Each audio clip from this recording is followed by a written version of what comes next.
কাইব তাকিয়ে দেখলো পুরো ঘরটা অন্ধকার। বেড সাইড টেবিল হাতিয়ে মোবাইলটা হাতে নিয়ে দেখে রাত 8:30। সে বাসায় এসেছিল বিকালবেলা, আর এখন সন্ধ্যা পেরিয়ে রাত। মোবাইলের ফ্ল্যাশ জ্বালাতেই দেখলো গুটিসুটি মেরে বিড়াল ছানার ন্যায় ঘুমিয়ে আসি আমি। সে ভাবলো হয়তো আমার মাথায় হাত বুলিয়ে দিতে দিতে নিজেও ঘুমিয়ে গেছে। কাইব আর ডাকলো না, আস্তে করে উঠে ওয়াশরুমে চলে গেল। আমার যখন ঘুম ভাঙলো তখন রাত 11টা। তাড়াতাড়ি উঠে রান্নাঘরে চলে গেলাম রাতের খাবার আয়োজন করতে, কিন্তু রান্নাঘরে গিয়ে পা দুটো থেমে গেল।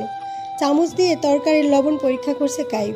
আমি তাড়াহুড়া করে ছুটে আসতেই সোজা হয়ে দাঁড়ালো সে। আগাছালো চুল ফেলিয়ে বেশ মায়াবী লাগছে আমাকে।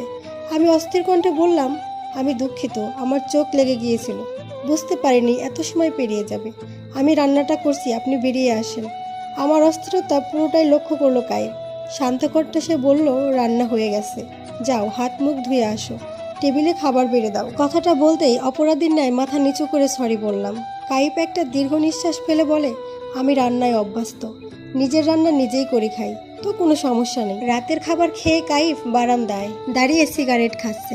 এমন সময় আমি কফি বানিয়ে নিয়ে আসি। কাইফ পেছন ফিরে মগ নিতেই তার দৃষ্টি আটকে যায় আমাতে। আমার গায়ে তারে এনে দেওয়া পোশাক, তবে এতটা খোলামেলা না। খোলা চুল, গায়ে কোনো গহনা নেই, শুধু নাকে একটা ছোট্ট নাকফুল, তাতেই অনেক সুন্দর লাগছে। কাইপের এমন দৃষ্টি আমাকে লজ্জায় ফেলছে, তাই আমি চলে যাচ্ছিলাম তাড়াতাড়ি করে, কিন্তু হাতে টান অনুভব করলাম। কাইপ টেনে আমাকে নিজের কাছে নিয়ে আসলো। সে আমাকে বলতে থাকলো, আজ নাকি আমাকে অনেক সুন্দর লাগছে, আর চারদিক থেকে বইছে ঠান্ডা বাতাস।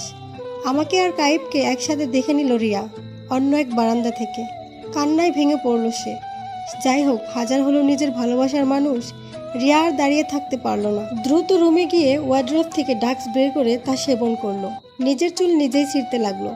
সকাল সকাল গোসল করে আমি নাস্তা বানাতে গেলাম। রোজকার সময় কায়ে ফুটে গোসল করে অফিসের জন্য রেডি হয়ে ঘর থেকে বেরিয়ে গেল। টেবিলে নাস্তা সাজাচ্ছি আমি। কাইপ চুপচাপ টেবিলে এসে বসলো।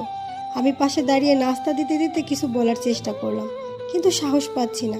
কাইপ বুঝতে পারলো আমি তাকে কিছু বলতে চাচ্ছি। কাইপ নাস্তা খেতে খেতে বলল, কি বলবে বলো, অফিসে তো যেতে হবে আমাকে। আমি এখন একটু সাহস পেলাম। আস্তে আস্তে বললাম, চাচিমা বলেছিলেন আপনি আমাকে পড়াবেন। মানে? ভুরুকুসকে জিজ্ঞেস করলো কাইপ। আসলে চাচিমা বলেছিলেন আমি যতটুকু পড়াশোনা করতে চাই আপনি আমাকে পড়াবেন। কি পড়াবেন না? কাইপ তাকিয়ে রইল অনেকক্ষণ আমার দিকে, তারপরে বলে উঠল, হ্যাঁ অবশ্যই। কাইফ এহসানের বউকে অনেক শিক্ষিত হতে হবে, তুমি না চাইলেও তোমাকে পড়তে হবে। যাক, কবে থেকে কলেজ যাচ্ছ? সামনের মাসে তো তোমার এইচএসসি পরীক্ষা, তাই না? আমি অবাক নয়নে তাকিয়ে রইলাম কাইপের দিকে। কাইপ আমার এমন দৃষ্টি দেখে পানির গ্লাস হাতে নিয়ে ভুরু নাচিয়ে